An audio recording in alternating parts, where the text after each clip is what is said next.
Google has a lot of employees, 60,000 plus or minus, I think is right. They also have a lot of revenue.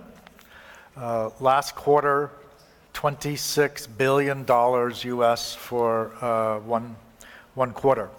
Travel, tourism, and hospitality is also a huge marketplace. 9 or 10% of global GDP, one of the top 3 industries in the world, and the largest employer in the world. So the big question is, how do these two huge entities intersect? Travel and Google. And I can't think of a better person to help me answer that question. Our speaker is the head of all the software engineers around the world that work for Google and are dedicated to categories, but all of the ones for travel, which means they're the ones that build or make, or whatever word you like, all those products you use online that have to relate to travel. Ladies and gentlemen, please welcome Dr. Oliver Heckmann, Vice President of Engineering for Shopping and for Travel at Google. Thank you, Philip.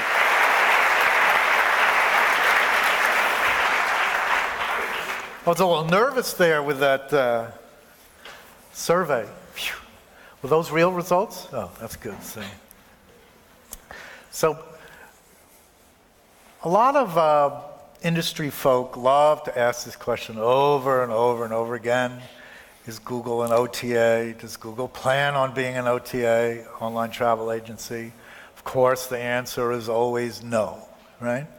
But recently, I don't know how long ago, we now have this thing in the hotel category, I think, and maybe some air as well, called Book on Google. So does this recent introduction of Book on Google change the answer from no to yes? Yeah, this is probably the most frequently asked question that I got last year. Do you get sick of being asked that question? I wish I would get like a cent every time I'm being asked that question. Yeah.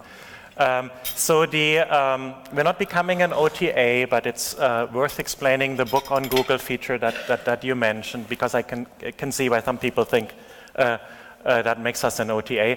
Basically, the world has changed. People consume or do travel planning today on mobile devices, and as many of you know, if you're running your own mobile web pages or apps, it can be pretty hard to get consumers to come to your page and convert on your page. And if you put yourself in the shoes of a consumer, yeah, it's pretty hard as well. Like, I'm on my mobile phone, maybe I'm doing this over dinner, or as I'm queuing in the supermarket, I find something interested I want to transact on and buy.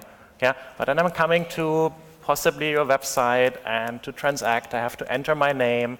Autocomplete on phones often doesn't do it really correctly, so then I'm hitting backspace because it got the address wrong. And it never has the 4-digit verification code for my Amex card, never. It never has that. Or worst case is, I've actually purchased something on your website 4 years ago. So you're telling me after I've entered my email address, oh, we already have an account. I don't remember the password from 4 years ago. So then I'm going through a password recovery phase. And chances are high that by the time I finish the supermarket, or I'm there and I'm now busy with checking out of the supermarket, I have not converted. So basically we looked at that and we said, this would be so much simpler if we would just convert on a Google-hosted page. If we would take your checkout flow and put it on a Google-hosted page, because especially if you're on an Android phone, chances are super high that we actually have the user's address and name and email address, and in Google Wallet, their credit card information, so we could build a checkout flow. That is actually really simple, and in the best case, it's literally like just 2 taps. But you said Google-hosted page, so the supplier, say the hotel, or it's their information, their booking path, hosted on a Google page, as opposed to Google taking over the... Yeah. The idea is basically to take and instead of sending the user to a page where the Google cookie is not accessible, host a page. It's a partner-branded page. We have this in Google Flights, for example, launched for Lufthansa, in Google Hotels with a number of different partners. So the page would say Lufthansa with a smaller Google logo, hosted by Google, powered by Google. Lufthansa, you're buying the flight from Lufthansa, it's Google hosted, we pre-fill all the information, but Lufthansa gets the user's address. Who sends the confirmation? The confirmation, you'll get a quick confirmation email from Google, and from that moment on, Lufthansa will send you a confirmation email a few days later, and then it's exactly the same as if you would have converted on a Lufthansa page. And this is only on mobile, not on desktop? It's available for desktop as well. But the use is primarily? The reason we built it is because we looked at the conversion numbers on mobile, and you're probably looking at them as well, and they're not as great as the desktop numbers. At the same time, users are shifting to mobile. That's why it's so important to make those to bring those conversion numbers up. And it's just with hotel companies and airlines now? Yeah. Do you envision that expanding to others? Yes. If there's interest, we're happy to expand it to more partners and to other places. As I said, it's a completely optional feature. Yeah. So partners can use it. It's not tied to anything that we have. We see it as a tool that helps you convert users. If partners don't want to use it, they can use all the rest of our products independently without any consequences of not using it. And for sure, you've explained that over and over again many, many times, but yes. People still ask anyway? Yeah. Okay. So the other, what's so funny? Do you want me to poll? They want me to poll the audience to see if they're convinced, right? All right, I'll do that. So I'm going to ask a question. Are you? Do you still think? No, I didn't know how you thought before. Do you think Google is becoming an OTA, or like Oliver said, you understand they're not? So if you think they're becoming an OTA, clap. Not very many. And if you think that they're not becoming an ODA and that's more of a partner collaboration, clap. Ah, very good. Good job. The other sensitive question we always get over and over and over again is everybody understands that one of Google's mission is to provide customers with the best search experience possible. I'm looking for something, I need something, I want something, and they associate their interaction with the Google brand as answering their questions, solving their problems, getting them what they need. But a lot of industry folk now say that instead of sending customers to these, what we famously call the 10 blue links, that Google itself is starting to answer these questions instead of handing them off through the links. So some people say that's a good thing, some people don't. I was wondering if you could comment on that evolution. Yeah. So basically, Google Search launched 18 years ago, and it launched with the 10 blue links. Yeah. And 18 years ago, if you think about it, and before that, Yahoo was #1, right? When you launched, I think. Or Alta Vista. Yeah. So 18 years is a really long time, and similar to the previous question, consumer behavior has changed in the last 18 years. 18 years ago, you'd go to your desktop computer. If you were doing travel planning online at all, you would do that at a desktop computer in the evening or maybe at work during work hours. And that's what you did.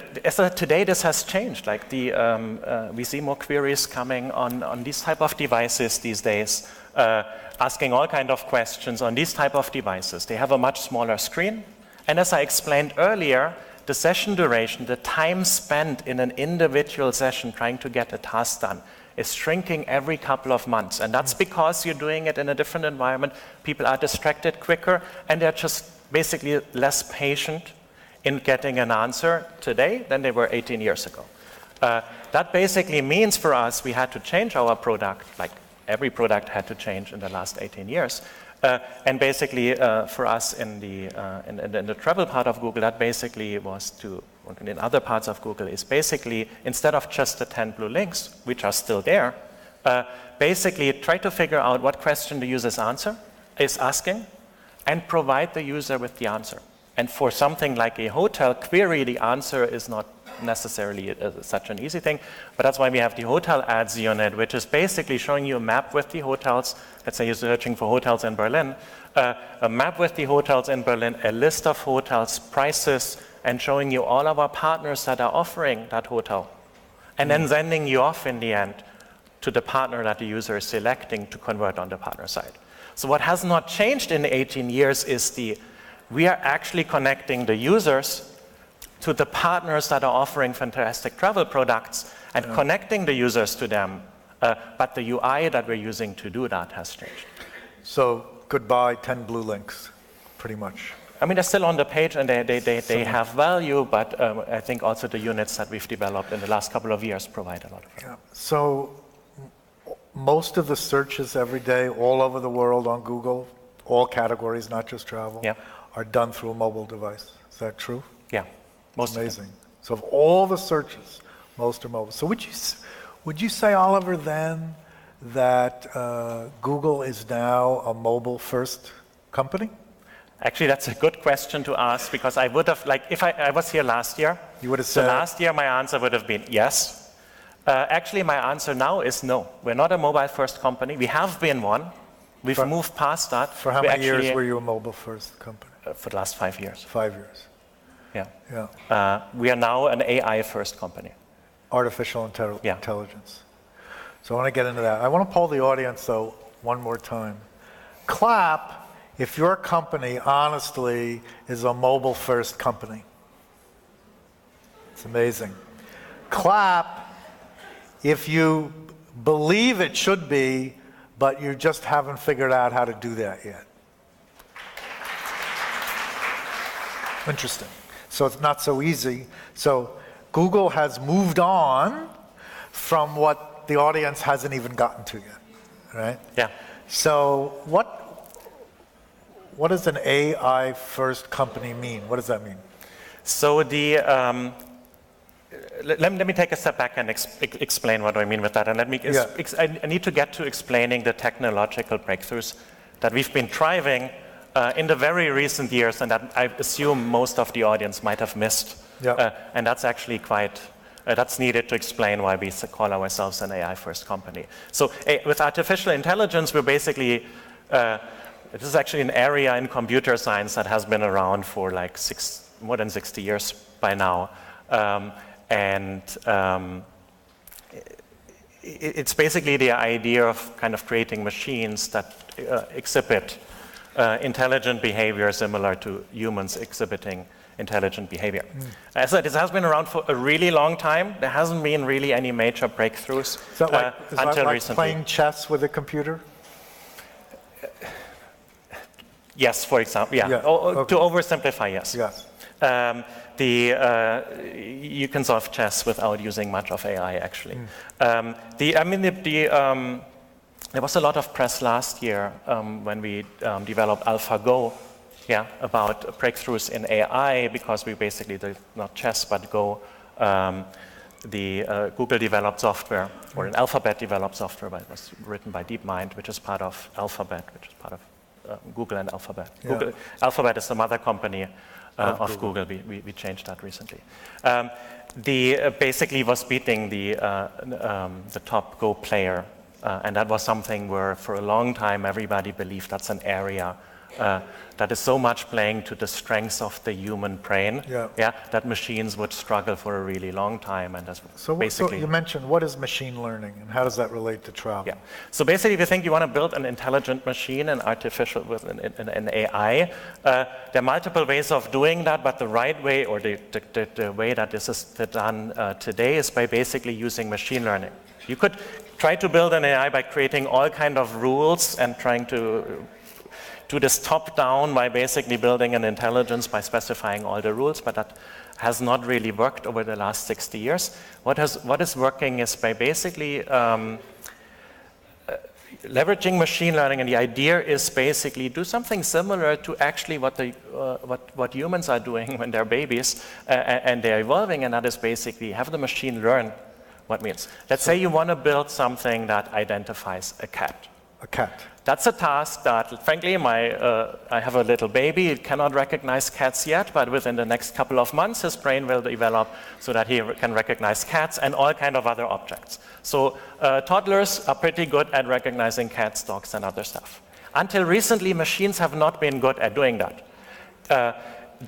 Now, what you can do, and if you employ machine learning to build a machine that can recognize cats, what you would do is you'd basically show it tons of pictures of cats, and tons of pictures that don't have cats, and have the machine learn itself what it needs to extract from the image in which form, so that it can actually decide whether this is a cat or not. This is the basic idea in machine learning. And the reason that this has made so tremendous progress in the very few last years is because there are multiple ways of doing machine learning, but one specific way has made breakthroughs recently, and that is called deep neural networks, or deep learning. This is the common terminology for that. And that's basically, to simplify this, the idea is basically use modern hardware, and tons of it, really, really a lot, and use tons of data, which companies like Google have available because we store all the images and all the text we find in the internet, and basically throw all of that together. So show the computer tens of millions of pictures of cats and hundreds of millions of pictures with no cats, and then have the machine learn what it needs to learn to identify cats. So that's the cat. Now help us understand how this enables or benefits travel. So, because we can use that, and we are actually using that to solve problems that turned out to be hard before. We're actually already using machine learning, and have been using machine learning in a number of ways in our existing travel products. To give you concrete examples, in Google Flight Search, when you're searching for a flight, from the whole list of flights, we're extracting what we think is the best flight for a user. It's typically between 1 to 3 flights that we're taking from the list. It often includes the cheapest flight because people tend to be price sensitive, but it also takes kind of connection, duration, and so into account. That was actually built by a machine learned model that was actually trying to look at this problem like with So instead of the old days where a customer has to fill out a profile and says, you know, I want the cheapest fares, or I only want to connect if it saves this amount of time, Google's now just observing what customers are doing and right. Yeah, and we basically see on aggregate, people actually tend to not want to spend that much time at that airport, and are willing to pay, whatever, $30 more if they can stay 30 minutes less in Chicago. So could you show us anything? But this is launched in Google Flight Search. It will, let's do that. And then while you're doing that, you have something called... Show me flights to Frankfurt. Here is some information. Show me flights to Frankfurt. Let's see if we can switch on the screen. That flight is Lufthansa Flight 181 to Frankfurt, which leaves on this is Friday. my flight on... And can we turn on this screen, please? Oh, it's on. Okay. I'm flying to Frankfurt on Friday.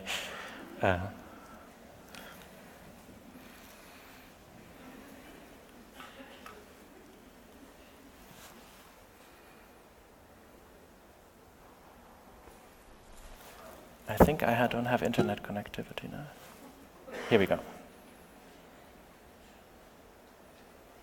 So what did you do here? I'm using Google Flight Search, and where is machine learning or AI coming into?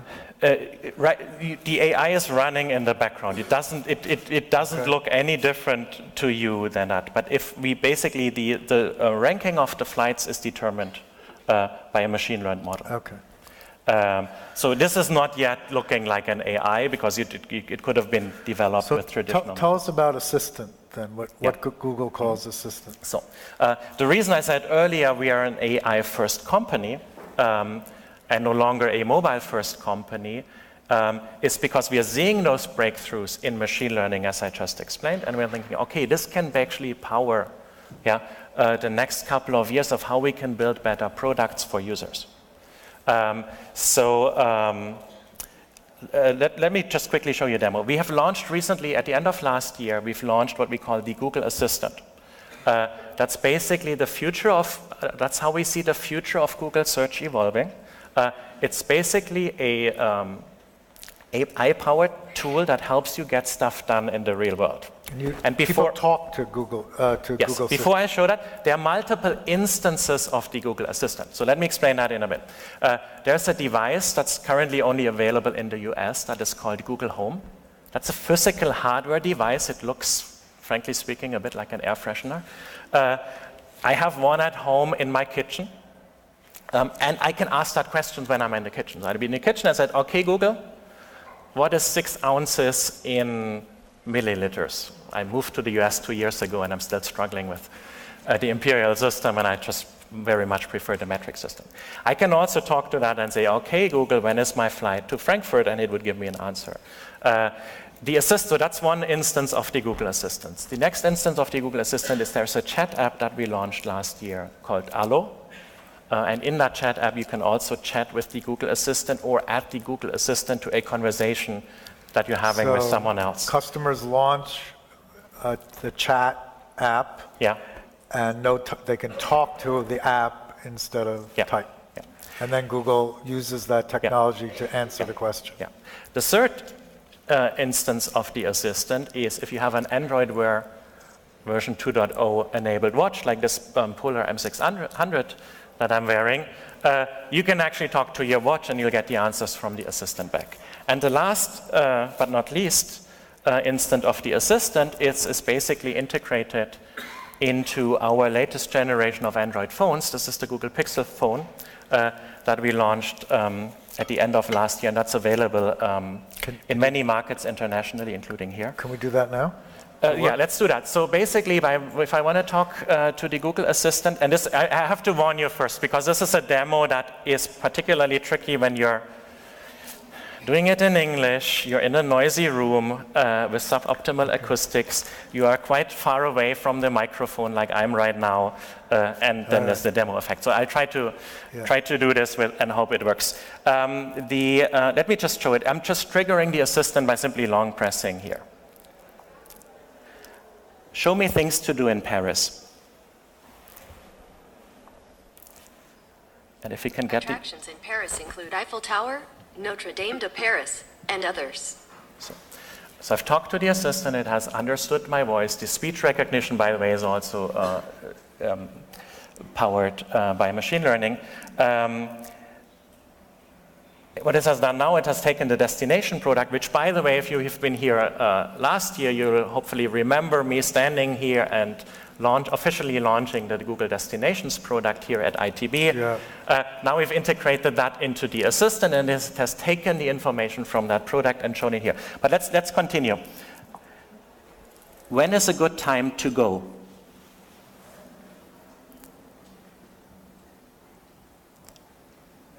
I've lost my Wi-Fi. You are on a slow connection.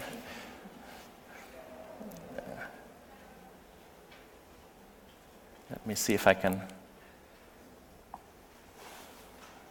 I mean, that's a kind of a question, even if you asked a travel agent. Here's a summary from Forbes. The best times to visit Paris are the spring, April to June, or the fall, Sep to October.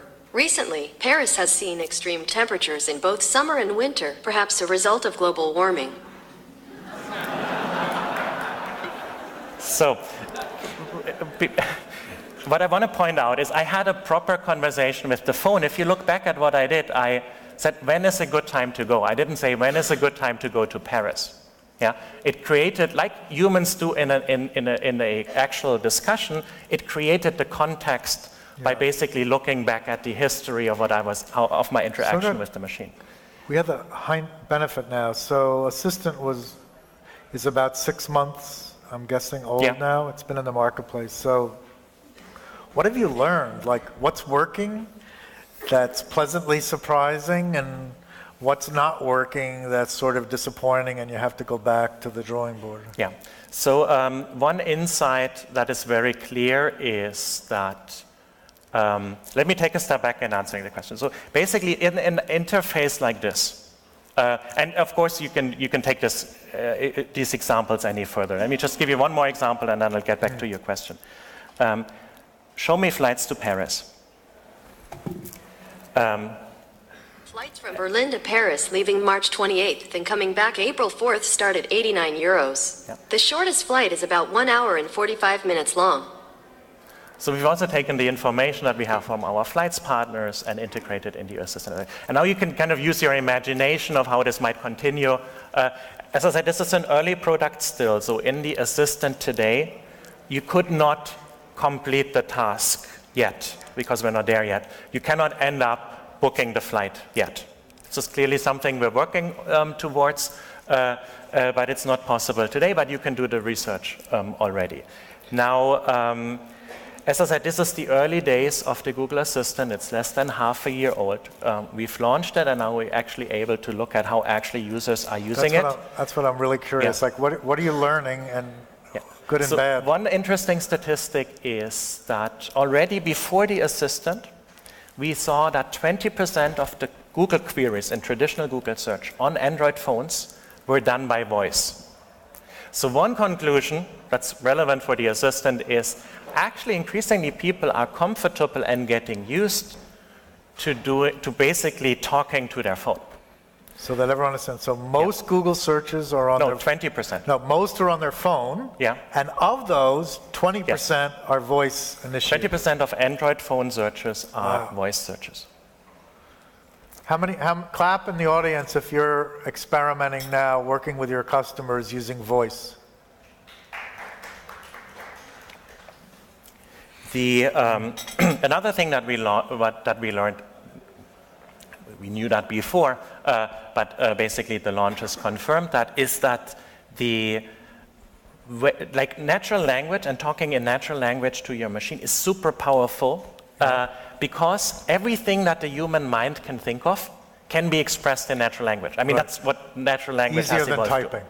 Yeah. It is easier than typing, but more importantly also, it is more powerful in what it can express as a graphical user interface. Like today, when you go to Google Flight Search, which is the best flight search product in the world, you would basically go to that product and you'd interact with the date picker, and you say, okay, I want to fly from here to here. And you love date pickers, right? I'm known to not have a great relationship with date pickers, even though the one that we have in Google Flight Search is really good because it's pulling up the prices already, so that while you're still picking the dates, you already see, oh, if I would fly a day later, then I would save some money. But it's a very limited interaction, and it's limited because I'm interacting on the phone with a graphical user interface. And that's, giving a concrete example, in natural language, if I would talk to a human assistant, I can say, well, I need to be at ITB in Berlin. I want to fly there. Want to be maybe a day early if it's convenient. And on my way back, I want to stop by in Frankfurt if it's not too expensive. That is in the end what I want to do.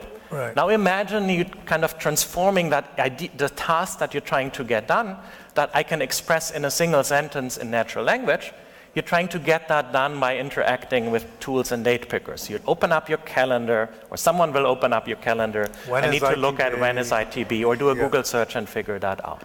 Not that hard to do, but it's one thing. Then we need to look for flights the day before, on the same day, look at the prices, figure out when the first meeting is. Oliver, can Google Assistant respond to your example yet? Today, if I would try what I just said, it will horribly fail. Yeah. But clearly, that's the vision that we're working towards. Yeah. And also, if you think about the components that are needed, all of them are there. But you ask about what is our learning now that we have the assistant out? And well, our learning is this is actually a really, really hard problem. For example, the team recently looked at, as we're trying to make this transactional, they looked at, okay, how are people expressing dates? Yeah? It's important for travel here, and travel is always tied to dates. So we looked at, okay, how do in natural language people actually express dates? And let me give you a couple of examples. I could say, I want to be there for ITB. I could say there, I want to be there March 7th to 10th. I could say there, I want to be there the second week of March. I could say next weekend. I could say the week before the wedding. I could say sometime in summer, figure out the best time to go. There's so many ways of expressing. So this is part of the Google's vision vis-a-vis travel? We will be busy for years to basically incorporate all of that, but that's basically the goal. That's basically what the AI technologies and natural language as an interface, the vision behind it. And I think that's also the power, because it's transforming the way you're doing travel planning, because you're doing it much more like talking to a human, and expressing the actual concept that you want to achieve, and not interact with 20 tabs. And I forget, is Google Assistant part of Trip, or that's separate? That's a different thing. So, let me actually, I think not everybody in the audience will probably have seen Trips, so if you don't mind, let me quickly show that. So Google Trips we launched 2 fantastic products last year. I mentioned the destination products that we announced here at ITB, and we launched the Trips app in September last year. So it's our most recent launch. It's an app, iOS and Android, and I've been using it before, but when you start it, it looks like this. It has my trips, my current trip here to Berlin, and as you have seen, I'm flying to Frankfurt. It has my upcoming trips, and it has all my past trips. It knows about those trips without me having entered them, because it can look at my Gmail history, where all these receipts from airlines and hotels gets them from your email, yeah, and from your calendar. Yeah. Just from my email. From your email. From the confirmation email. So that competes with like TripIt from Concur. TripIt it has some functionality that TripIt also has. TripIt, right, I think, has much more of a business focus. If you just look at the way we designed the product, you see that from the visual design language, it speaks more of a consumer language. Does it learn from all of your trips? It learns from your trips. Where it knows about my current trip, so when I landed in Berlin, I still had flights mode on, and I could still tell the taxi driver that I'm going to West in Berlin, because it's offlining that information. And if you stayed at the same place in Frankfurt 6 times in the last year, would it recommend that? No, it's not a travel planning. It's an assistive tool that helps you while you're in destination. Okay. It doesn't help you with the planning. Right. That would be a feature that we should build into the assistant, and we're actually building that into the assistant. An important thing that could be interesting for the audience is basically 2 things. It knows about my saved places, and this is actually one of the most used features in Trips. We see that an average user is in a destination saving about 12 places. Saving could happen in Google Maps, right, Google Search, or in the Trips app. One of my favorite places, by the way, in Berlin is this one, Mustafa's Gemüsekebab. If you haven't been there, you should go there. It's a long queue every time. And the feature I love the most is what we call day plans. And we have a couple of curated day plans in. So if you're 3 days in Berlin, we show you how a 3-day trip to Berlin could look like and what you should look at. But what I want to show you is you can algorithmically create personalized trip day plans for you. So let's assume you're skipping out here on Friday afternoon. And so I'm setting this to Friday afternoon. And you want to do a bit of sightseeing in Berlin itself. On Friday. Sorry? You want to sightsee on Friday? Yeah, let's assume you have Friday afternoon off, and you want to basically squeeze in a bit of sightseeing before you're leaving Berlin. Now what it's, and in the dialogue, there was an option to prefer places that I've saved. Yeah, so it's personalizing now the day plans to me based on potential research that I've done on Google before. And I can hit this magic button here, and it will algorithmically create me a bunch of day plans that I can look at. It will tell me you could do this, and then you would walk or take public transportation here to Brandenburger Gate. And if I don't like that one, then I hit it again, and it's adjusting the plan. As I said, it's and personalized. And those are things you search for on Google? Or you save them as a possibility? You typically, most users save them in Google Maps or in the tool itself. Right. It has, if I go out, it has things to do. It has a bunch of records.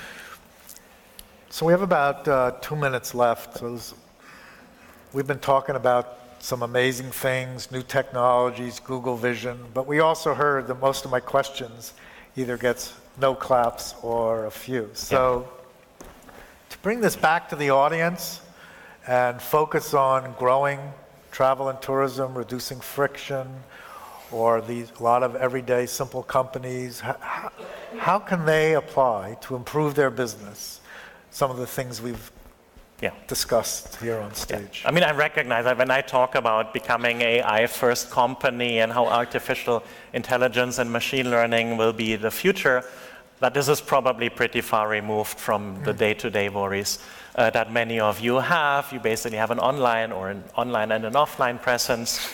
A lot of data, both online and offline. You worry about like, how do I get customers? How do I represent my online and offline business in the right way?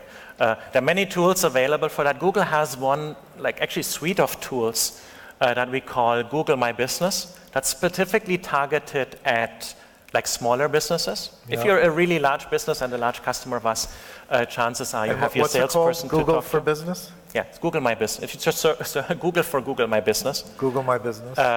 You'll find the information. And is it expensive? No. Most of it is free, actually. Most of it's free. So what would be an example of a Google tool that somebody in this audience could use that's for free? It has, for example, has functionality, and if you have an offline presence, which I know many people in the audience have, it allows you to claim your business in Google Maps, or actually, if it's not on Google Maps, which would be a shame, to place it there, and then manage the presence in Google Maps that users will use to basically find your place and navigate. So when someone goes to Google Maps, they would actually see their businesses if it was a retail business. Yeah. Interesting. Yeah. Well, something tells me this conversation could go on for hours and hours, and in a way it will, but this is a conference. So, ladies and gentlemen, Oliver Heckmann, thank you very much. Thank you. Great job. Thank you.